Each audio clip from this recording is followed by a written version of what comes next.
उड़ी का एक ही पैगाम है, उड़ी एक अमन की जगह है और इसमें अमन ही मकाम है।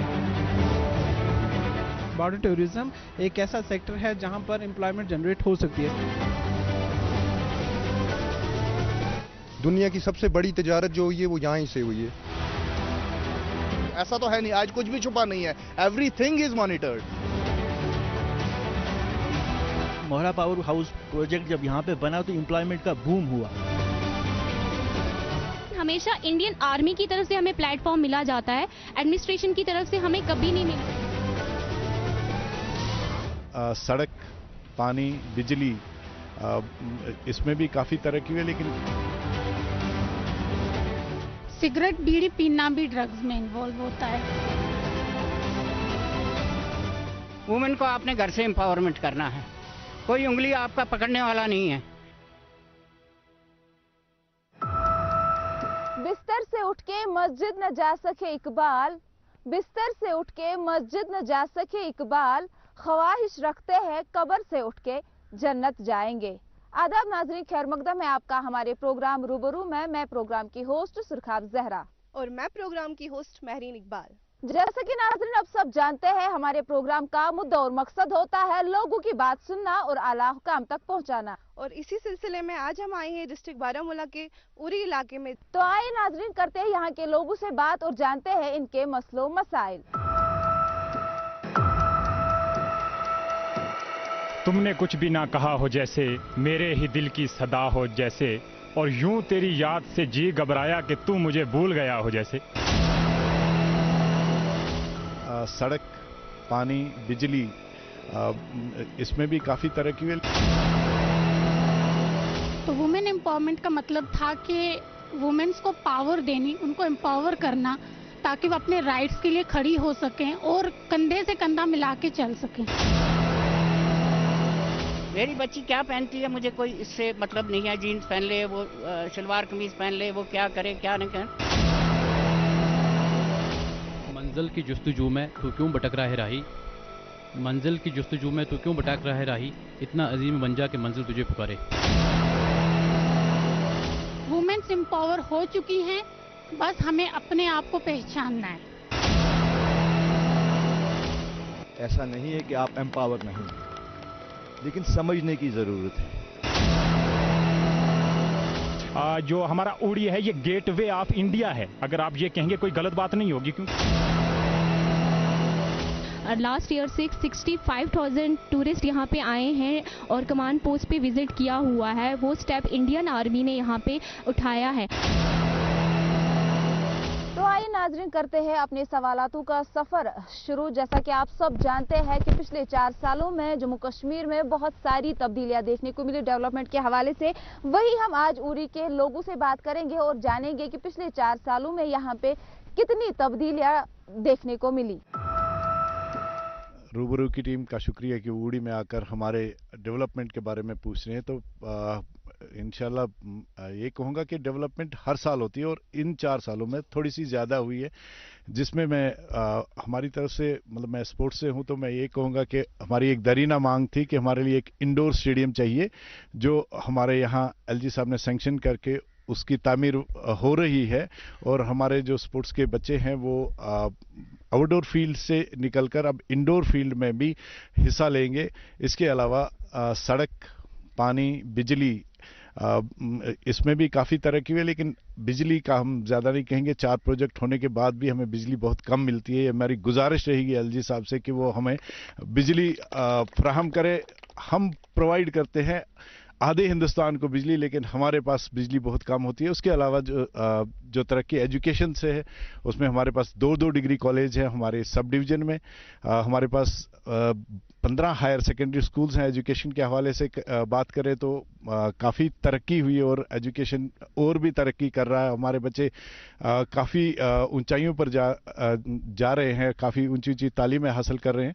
इसके अलावा पानी जो बेसिक नेसेसिटी है वो उसमें भी काफ़ी सारे प्रोजेक्ट्स हैं जो इन 4 सालों में या उससे पहले के प्रोजेक्ट्स जो उनका काम ले लिया है हाथ में गवर्नमेंट ने, और वो तरक्की की राह पर गामजन है। डेवलपमेंट के एतबार से जो अभी जावेद साहब ने बोला है यहाँ पे कि हम स्पोर्ट्स डिपार्टमेंट से हैं। हमारा एक यहाँ पे इंडोर स्टेडियम तैयार हो रहा है। ये 4 साल में क्या पिछले कई सालों से ये देरीना मांग थी, उसका काम चल रहा है। अब बच्चे हमारे जो हैं आउटफील्ड से इंडोर फील्ड में जाके खेलेंगे। उसके अलावा हमारे एजुकेशन डिपार्टमेंट से हमारे बहुत सारे लोग यहाँ बैठे हुए हैं, एजुकेशनिस्ट हैं, वो आपको बताएंगे। लेकिन बाकी जो जितने भी हमारे यहाँ पे चाहे पानी का हो, बिजली का मसला हो, सड़क का हो, सड़कें भी बहुत दूर तक 4 साल में बहुत जगह सड़कें भी बनी हुई हैं। पानी के बहुत सारे प्रोजेक्ट्स जो हैं वो कुछ तामील हो गए हैं और कुछ की अभी काम जो है वो अभी गवर्नमेंट की ज़ेर निगरानी हो रहा है। लेकिन अच्छी कोशिशें हैं गवर्नमेंट की। इन 4 सालों में बहुत सारी जगह पे बहुत सारे काम हुए हैं सड़कों के एतबार से। लेकिन बिजली के एतबार से हम तो यही कहेंगे कि बिजली हमारे पास बहुत कमी है बिजली की। उसमें हुकूमत को इसके बारे में सोचना चाहिए यहाँ पे कि इतने प्रोजेक्ट हैं हमारे उड़ी में और हम बिजली से काफ़ी यानी कि तंगी रहती है बिजली की हमारी यहाँ पे। गुलसितां को लहू की ज़रूरत पड़ी, सबसे पहले ही गर्दन हमारी कटी, फिर भी कहते हैं हमसे ये अहले चमन, ये चमन है हमारा तुम्हारा नहीं। मैं डेवलपमेंट के बारे में बात करूंगा। सबसे पहले खुशखबरी की बात हम सब के लिए ये है कि अल्हम्दुलिल्लाह अब जो NS ब्रिज जिसको देखते देखते मैं जवान हो गया वो बन रहा है। और साथ में मैं यही कहना चाहूँगा आपको, डेवलपमेंट उड़ी में कहाँ पहुँची है इन इलाकों में कि आप देखेंगे जब से इलेक्ट्रिसिटी दुनिया को पहुंची है उसके बाद पिछले 10-12 दिन पहले ही हमारे उड़ी में एक दूर दराज एक बुनियार तहसील में भी गांव आता है लच्छीपुरा, उसमें पिछले दिनों में इलेक्ट्रिसिटी पहुंची है। ये है डेवलपमेंट का यहाँ पे हाल। और इतना टाइम गुजर जाने के बाद 21वीं सदी चल रही है और डेवलपमेंट जिस तरीके से यहाँ पे होनी चाहिए थी, आप अगर देखेंगे कश्मीर से नॉर्थ से तो जो हमारा उड़ी है ये गेटवे ऑफ इंडिया है। अगर आप ये कहेंगे कोई गलत बात नहीं होगी, क्योंकि यहाँ से जो मुजफ्फराबाद से रास्ता आता था, कमान से होके गुजरता था, नेशनल हाईवे 1 होता था, ये यहाँ से डेवलपमेंट हालांकि ज़्यादा होनी चाहिए थी। और फिर भी आप हालात देखेंगे यहाँ पे उस तरीके के नहीं है जितनी डेवलपमेंट होनी चाहिए थी। अब स्लो एंड स्टडी डेवलपमेंट यहाँ होने की कोशिश हो रही है, लेकिन जो होनी चाहिए थी उस तरीके से नहीं है। और जिसमें आप देखेंगे NS ब्रिज है जो NH1 है हमारा, उसका नहीं बन पाया और अभी भी उसका काम चल रहा है। अभी कोई भरोसा नहीं है कब बंद हो जाए, इसका कोई भरोसा नहीं किया जा सकता। और स्टिल हमारी यही डिमांड रहेगी आपसे भी कि हमारी आप जो बात हमारी यहाँ से सुनते हैं इस बात को आला अहकाम तक ना सिर्फ पहुँचाएं उनसे, बल्कि आउटपुट लें। आप ये सवालात उनसे तलब करें कि ये डिमांड है, क्या आपने इस चीज़ पे काम किया है कि नहीं किया है। हमारी डेवलपमेंट को लेके यहाँ पे बात हुई। अभी जावेद साहब ने कहा हमारा एक यहाँ पे बहुत टाइम से एक लॉन्ग पेंडिंग डिमांड थी जो इंडोर स्टेडियम को लेके। Unfortunate part of this is कि मैं इस आपके माध्यम से रिक्वेस्ट करना चाहूँगा अपर अथॉरिटीज़ को, हायर अथॉरिटीज़ को, कि वो जो बना वो ऐसी जगह पे बना है जो हमारे लिए अनएक्सेसिबल है। मैं अगर स्पोर्ट खेलने के लिए फॉर एग्जांपल शाम को उड़ी से निकलूंगा तो मुझे शायद मैं वहां तक पहुंच ही नहीं पाऊंगा उस टाइम में जहां पे वो बना हुआ है। वो उस मुझे नहीं पता है उसके पीछे पॉलिटिकल रीजंस हैं, पर्सनल रीजंस हैं, या क्या चीज किस चीज की वजह से वो वहां पे बना, वो ऐसी जगह पे बना। मुझे लगता है कि वो मेरा टैक्स पेड मनी जो है वो वेस्ट हुआ है। और मुझे लगता है कि मेरे साथ साथ यहाँ मेरे जो साथी हैं वो भी इस चीज को एग्री करेंगे कि वो जहां पे बना है वो वहां पे बिल्कुल वो सही जगह नहीं है। किसी भी इलाके में बनाते लेकिन कम से कम मेन एरिया में बनाते जहां पे लोग, जहां पे पहले तो मुझे पर्सनल कन्वीनियंस वहां तक होनी चाहिए कि मुझे 200-300 रुपए का पहले पेट्रोल जलाना है वहां पे गाड़ी लेके, तब जाके मैं वहां पहुंचूंगा और वहां से वापस आऊंगा। तो दूसरी चीज यहाँ की डेवलपमेंट, हम अगर डेवलपमेंट की बात कर रहे हैं तो हम टाउन्स की बात करें तो मेरा उड़ी टाउन अगर देखेंगे तो यहाँ पे तो कनेक्टिविटी ही नहीं है। यहाँ 90% ऑफ द टाउन जो है वो डिस्कनेक्टेड है फ्रॉम द रोड्स। यहाँ पे किसी मुझे मतलब हमारे घर के जो कचरा भी निकालते हैं वो भी मतलब ऐसे लोगों के खेतों में फेंक, क्योंकि एक्सेसिबिलिटी ही नहीं है। म्युनिसिपैलिटी वाले वहां आते ही नहीं, मैंने आज तक देखा ही नहीं है कि सिर्फ फी भरने के टाइम या जब हमारी रजिस्ट्रेशंस होती हैं तब हमें म्युनिसिपैलिटी याद आती है। लेकिन जब बाकी चीजें हैं, जब म्युनिसिपैलिटी से हमें काम लेना है, मुझे तो आज तक पता ही नहीं है, क्योंकि हमारे आसपास इतना कचरा पड़ा हुआ है, आज तक कोई म्युनिसिपैलिटी वाला आया नहीं है वहां।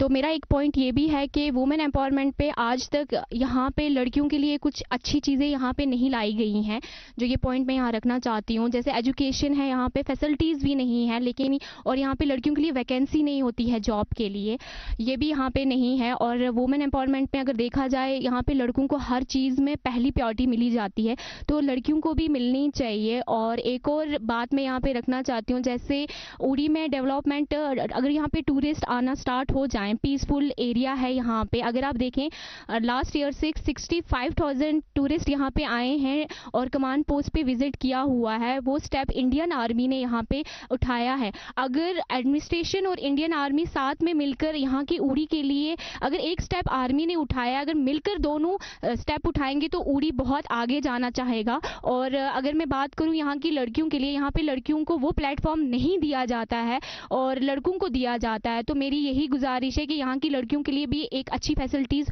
होनी चाहिए। वुमेन एम्पावरमेंट के ऊपर अगर मैं बात करूंगी, सबसे पहले मैं चाहूंगी कि हमारी उड़ी के ही नहीं, सारी जनता जो भी सुन रही है मुझे इस टाइम पे, वो जाने कि वुमेन एम्पावरमेंट है क्या, और अगर इस पे कोई भी इनिशिएटिव लिया गया है तो वो लेने की ज़रूरत क्यों पड़ी है। तो वुमेन एम्पावरमेंट का मतलब था कि वुमेन्स को पावर देनी, उनको एम्पावर करना, ताकि वो अपने राइट्स के लिए खड़ी हो सकें और कंधे से कंधा मिला के चल सकें। तो जब ये चीज़ नहीं थी, इसलिए ये इनिशिएटिव लिया गया। तो अगर मैं चाहूँगी ये चीज़ बोलना कि गवर्नमेंट की तरफ से तो हमें हर चीज़ प्रोवाइड की गई है, अफसोस खामी हम लोगों में है, क्योंकि हम लोग ही अपनी असलियत को पहचान नहीं पा रहे हैं। हम सब एक नहरा लेके चल रहे हैं वुमेन एम्पावरमेंट का। यहाँ पे अफसोस एम्पावर कोई भी नहीं कर पा रहा है। बोलते हैं ना चैरिटी बिगन फ्रॉम होम्स, तो हमें पहले खुद में ही एम्पावर करना है खुद को। एक औरत कुछ भी कर सकती है, इस चीज़ को बताया जा रहा है एक औरत के ही थ्रू। तो मैं हर एक सुनने वाले जो मर्द शख्सियात हैं हमारी, मैं उनसे एक चीज़ ज़रूर पूछूंगी कि आप घर में एम्पावर कर रहे हो ना अपने फीमेल्स को, अपनी माँ को, अपनी बहन को, अपनी बेटी को। जब आप लोग करेंगे तो शायद इस चीज़ की ज़रूरत नहीं पड़ेगी कि हम वुमेन एम्पावरमेंट का नारा लगाएं। वुमेन्स एम्पावर हो चुकी हैं, बस हमें अपने आप को पहचानना है। और वो हेल्प जितना हमारे साथ हमारे मेल सेक्टर के लोग हैं ना, वो करेंगे, तभी हम आगे भी बढ़ेंगे। तो अब अगर वुमेन्स की बात है, आई एम सॉरी टू से, उड़ी में वुमेन्स एम्पावरमेंट को लेके इनिशिएटिव लिया गया है, but womens are not empowered. जैसे वुमेन एम्पावरमेंट के लिए उज़मा जी ने ये कहा कि हमें सोसाइटी की तरफ से कई बंदिशें हैं, तो होती हैं, कई बंदिशें होती हैं, लेकिन हम भी इसी सोसाइटी में पैदा हुए हैं और मेरी भी बेटियां ही 2 हैं। यानी बेटियों के आगे मैंने ऑप्शन नहीं रखा कि आगे बेटों की तरफ जाएं। 2 बेटी थी तो उसी पे तसल्ली कर ली और माशाल्लाह अच्छी एम्पावरमेंट है। एक बेटी मेरी जर्नलिस्ट है नेशनल रिप्यूट की और दूसरी बेटी बैंक मैनेजर है। वो बेटियों के सहारे हम जी रहे हैं। तो हमने बच्चे पैदा करने के लिए ज़्यादा उस तरफ नहीं गए कि हाँ बेटा ही हमें खिला सकता है, पिला सकता है या आगे इज्जत दिलवा सकता है। इसलिए बड़ी चीज़ ये है कि अगर सोसाइटी का माइंडसेट चेंज होगा और सोसाइटी ये कहेगी बेटी ही बेटा है, बेटा ही बेटी है, और उसको पढ़ाए। मेरी बेटी जो है अमेरिका में एक है हंट्सविल में एक यूनिवर्सिटी है, यूनिवर्सिटी ऑफ अलबामा, वहाँ से पढ़ के पढ़ के आई है। तो इस वक्त मतलब अब ज़्यादा लोग नहीं जानते, लेकिन उड़ी के लोग अच्छी तरह से जानते हैं कि उनका एक नाम है। तो इसी तरीके से बेटी को अब अच्छे तरीके से पढ़ाओ और थोड़ी आज़ादी भी दो। मेरी बच्ची क्या पहनती है मुझे कोई इससे मतलब नहीं है, जीन्स पहन ले, वो शलवार कमीज़ पहन ले, वो क्या करे क्या नहीं करे, लेकिन एक सोसाइटी के दायरे में रह के। जहाँ तक के वुमेन एम्पावरमेंट की बात की जाए, मैं एज एन वॉलंटियर यहाँ पे काम कर रहा हूँ और यहाँ पे इतना सपोर्ट वुमेन एम्पावरमेंट पे नहीं मिलता है। अगर कोई भी यहाँ पे वुमेन एम्पावरमेंट या काम कर रहा है वुमेन्स के लिए, तो यहाँ पे ये चीज़ है कि उसको आगे अपलिफ्ट नहीं किया जाता है। यहाँ पे हमारी इंडियन आर्मी उसके लिए खड़ी होती है, बाकी एडमिनिस्ट्रेशन खड़ी होती है, लेकिन हमें चाहिए लोगों का सपोर्ट।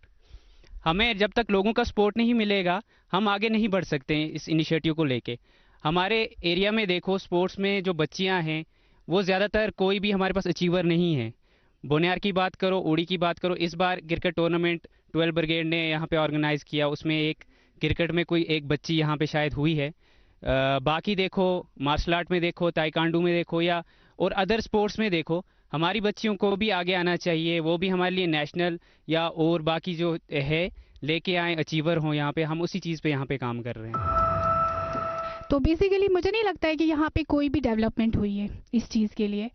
तो मैं सीधा ही ये बात बोलती हूँ क्योंकि बहुत सारी लड़कियाँ ऐसी हैं जिनके अंदर टैलेंट है, बट टैलेंट को यूटिलाइज करने के लिए एक प्लेटफॉर्म की ज़रूरत होती है, जो कि यहाँ पे है नहीं। सिर्फ इंडियन आर्मी का ही ये रिस्पॉन्सिबिलिटी नहीं बनती है कि वो जो लड़कियाँ हैं उनको प्लेटफॉर्म दे, तो ये एडमिनिस्ट्रेशन का भी काम है कि उनको प्लेटफॉर्म दिया जाए और वो अपना जो टैलेंट है वो यूटिलाइज किया जाए। जैसे कि अभी मैं एक और बात बोलती हूँ, यहाँ पे एजुकेशन की बात कर रहे हैं, तो एजुकेशन में हमें पीजी के जो कॉलेज हैं वो बारामूला जाना पड़ता है, उसके लिए श्रीनगर जाना पड़ता है उसके लिए, तो वहाँ पे जाके हमें एजुकेशन हासिल करनी पड़ती है। हम तो चाहते हैं कि हमारे यहाँ पे जो लोकल एरिया है इसमें ऐसे कॉलेज बने ताकि लड़कियाँ जो हैं वो आगे बढ़ सके और ताकि ये काम जो है उनके लिए आसान हो सके। हमें बहुत ज़्यादा हम तो चलो ठीक है हम यहाँ उड़ी में रह रहे हैं, लेकिन कुछ लड़कियाँ ऐसी हैं जो फार फ्लंग एरियाज़ में रहती हैं जहाँ पे गाड़ी जाना भी बहुत ज़्यादा मुश्किल होता है। तो इसलिए मैं यही चाहूँगी कि यहाँ पे कॉलेज ऐसे बने जहाँ पे लड़कियाँ जाकर खुद ही जाकर मतलब अपना जो टैलेंट है वो यूटिलाइज करें। मैं नहीं कह रही हूँ सिर्फ पीजी कॉलेज, बीएड कॉलेज, और भी फील्ड्स के बहुत सारे कॉलेज होते हैं जो यहाँ पे नहीं है। तो मैं यही रिक्वेस्ट करती हूँ एडमिनिस्ट्रेशन से कि यहाँ पे भी वैसे टाइप के जो कॉलेज हैं वो हों और हम अपना जो टैलेंट है वो यूटिलाइज कर सकें। मंजिल की जुस्तजू में तू क्यों भटक रहा है राही, मंजिल की जुस्तजू में तू क्यों भटक रहा है राही, इतना अजीम बन जा कि मंजिल तुझे पुकारे। मैं डेवलपमेंट की बात करूं तो पिछले 4 सालों में जो काम हुए मुझे नहीं लगता है वो मेरी इस 30 साल ज़िंदगी में पहले कभी हुए थे, क्योंकि इसमें सबसे बड़ा प्रोजेक्ट उड़ी के लिए जो आया वो रेलवे आया, वो सबको पता होगा, उसकी सर्वे वगैरह चल रही है, इंशाल्लाह बहुत जल्द वो काम भी लग जाएगा। उसके साथ साथ हमारी उड़ी के लिए जो हमें टच कर रही है वो 4 लाइन है, वो भी काम जो है बड़े ज़ोर से चल रहा है। जय साहब ऑलरेडी बोल चुके हैं, हमें 2 डिग्री कॉलेज हैं, एक डिग्री कॉलेज उड़ी है और एक बुनियार, दोनों कंप्लीट हैं और एजुकेशन चल रही है। इसके साथ साथ हमारा जो खेल का सिस्टम है उसके लिए एक इंडोर स्टेडियम होना चाहिए था, वो इस्लामाबाद में बन रहा है, उस पर काम भी चल रहा है। अल्हम्दुलिल्लाह जो काम हो रहे हैं बहुत अच्छे हैं। लेकिन जो मैं यहाँ पे बात रखना चाहूँगा, मैं आपसे गुजारिश करूँगा कि ये बात हमारी आला हुकूमत तक पहुँचाई जाए, खासकर एलजी साहब तक। बिजली का जो मकसद है सर, हमारे पास 3 प्रोजेक्ट हैं जो चल रहे हैं, लेकिन उसके बावजूद हमें बिजली से नामहरूम रखा गया है। लेकिन मुद्दे की बात यह है कि हमारे पास मोहरा प्रोजेक्ट एक है, एक हेरिटेज है, एशिया का 2nd लार्जेस्ट प्रोजेक्ट है। मैं आपसे गुजारिश करूंगा कि आपकी माध्यम से एलजी गवर्नमेंट इस चीज़ पे ध्यान दे, उसको रेनोवेट और रिकनेक्ट किया जाए ताकि उड़ी के आवाम को कोई फैसिलिटी, थोड़ा सा जो मरहम है वो हासिल हो सके। एम्पावरमेंट हो चुकी है, गवर्नमेंट की तरफ से हो चुकी है, फैसिलिटीज प्रोवाइड की गई हैं गवर्नमेंट की तरफ से की गई हैं। अफसोस उड़ी की तरफ से अवेयरनेस प्रोग्राम बहुत हो रहे हैं। मैं खुद उड़ी की बेटी हूँ, मैं एक यंग अचीवर रह चुकी हूँ, मैंने as an women achiever of Kashmir award ले चुकी हूँ, मगर वो तब जब मुझे उड़ी से बाहर निकलने का मौका मिला। मैं बारामूला गई, मुझे पता चला मेरी लिखने की कला को आगे सराहा जाएगा। वुमेन एम्पावरमेंट का मतलब ये नहीं था कि सिर्फ औरतों को यहाँ पे दबा दें या औरतों के राइट्स को खड़ा कर दें, नहीं, औरतों को महसूस कराओ तुम स्ट्रांग हो। जब आप ये महसूस करवा देंगे तो शायद इस चीज़ की ज़रूरत नहीं पड़ेगी, ये भी कोई भी इनिशिएटिव वुमेन्स के लिए लेने की ज़रूरत नहीं पड़ेगी, because womens are strong, they can do anything. आज हर सेक्टर में वुमेन्स अचीव कर चुकी हैं। हम कैसे भूल सकते हैं हमारी खुद की प्रेसिडेंट एक वुमेन है। हमारे डिस्ट्रिक्ट बारामूला को पिछले 4 साल में अगर हम बात करेंगे, उड़ी की बारामूला की पूरे डिस्ट्रिक्ट को चलाने वाली एक औरत थी। पिछले 4 साल में कुछ भी डेवलपमेंट हुई है एक औरत ने करवाई है, वो हमारी डीसी मैम रह चुकी हैं। वो सबसे बड़ी चीज़ है जो मैं खुद भी करता हूँ, मेहनत। बच्चियों को अच्छे तरीके से मेहनत करो, उनको अच्छे तरीके से पढ़ाओ। बच्ची को कहो कि ज़्यादातर टाइम वो, मतलब ये बच्चियाँ मेरी नाराज़ होंगी, फैशन पे ना दे, पढ़ाई पे दे, अच्छे काम पे दे दे। जैसे मैं करता हूँ, मैं 65 में हूँ, तो मैं सुबह घर वाले सो रहे होते हैं, मैं अपने प्लांटेशन का काम करता हूँ, एनवायरनमेंट पे काम करता हूँ। ये ग्रीनरी पे अवार्ड भी मुझे नेशनल अवार्ड मिला है। तो लेकिन हर एक बगैर मेहनत के कोई चीज़ नहीं। वो कहा है ना अल्लामा इकबाल ने कि फरिश्ते से बेहतर है इंसान बनना, मगर उसने पड़ती है मेहनत ज़्यादा। तो इंसान मेहनत करे और ईमानदारी से करे। बड़ी चीज़ है ईमानदारी। मैंने अपने बच्चों को, मेरी फैमिली को, किसी को ये नहीं कहा कि हराम का 1 रुपए की तरफ भी नज़र आप रखो। जितना मिलता है, सूखी रोटी मिलती है तो मेहनत करो। यही मैं इन बच्चियों को भी कहूँगा जो हमारे आसपास हैं कि वो मेहनत करें और खुद रास्ते ढूंढें। आपको कोई रास्ता नहीं दिखाएगा। आपको अगर रिश्तेदार 10 होंगे, 10 में से 9 आपके खिलाफ होंगे। तो इसलिए आप मेहनत करो। उससे ज़्यादा मैं क्या कह सकता हूँ, बाकी और लोग भी बोलने वाले हैं। यहाँ बात हो रही थी वुमेन एम्पावरमेंट की। यहाँ पे मेरी बहनें बैठी, उनने भी बात की। सबसे पहली बात है कि वुमेन एम्पावरमेंट है क्या चीज़। ये भी एक वुमेन एम्पावरमेंट है कि आज इतने लोगों में यहाँ ज़्यादा औरतें बैठी हैं। ऐसा नहीं है कि आप एम्पावर नहीं हैं, लेकिन समझने की ज़रूरत है। हमेशा हर वालिद की ये कोशिश रहती है कि उसकी बेटी हो या बेटा हो, आज के दौर में वो आगे बढ़े। मैं भी बेटी का बाप हूँ। मैं बेटे से ज़्यादा चाहता हूँ कि मेरी बेटी एक्सेल करे। और बीइंग ए मुस्लिम्स, तो हमारे प्रॉफिट ने आज से 1400 साल पहले औरत को सबसे ज़्यादा इज्जत दी है। तो education starts from cradle to grave. बेटी को जब आप पढ़ाएंगे तो पूरी सोसाइटी को आप पढ़ा रहे हैं। आप एक मेल को पढ़ाएंगे तो एक इंडिविजुअल को पढ़ा रहे हैं। ऐसा नहीं है कि प्लेटफॉर्म नहीं है, लेकिन इसमें बेटियों को खुद ढूंढने की ज़रूरत है। आप कैसे कह सकते हैं कि प्लेटफॉर्म यहाँ नहीं है? जब प्लेटफॉर्म मिला आपको यहाँ पे, ख्वाह वो इंडियन आर्मी ने दिया या किसी ने दिया, तब आपने यहाँ पे क्रिकेट खेला। वरना तो ये पॉसिबल था आज तक आप क्रिकेट खेल सकती थी। Is it like that? तो आप नेगेटिव सेंस में से मत लीजिए। पहले सोचिए कि what is women empowerment. Women empowerment ये नहीं ना कि टाइकांडो खेल के आप एक मेडल जीतोगे तो दैट्स एम्पावरमेंट। नहीं, आपके इखलाक बढ़िया हूं, वो एम्पावरमेंट है। आप किसी स्टेटस पे पहुंचे, वहां आप अपनी सोसाइटी को कुछ दे सकें, वो आपकी वुमेन एम्पावरमेंट है। आप देखिए हमारे डिस्ट्रिक्ट की डीडीसी चेयरपर्सन मोहतरमा सफीना बेग साहिबा हैं, कितना अच्छा काम कर रही हैं। हज कमेटी ऑफ J&K की वो हेड है। इससे बड़ी क्या वुमेन एम्पावरमेंट होगी? हमारे डिस्ट्रिक्ट की अभी मोहतरमा सहरिश असगर साहिबा गई, the best DC I have ever seen.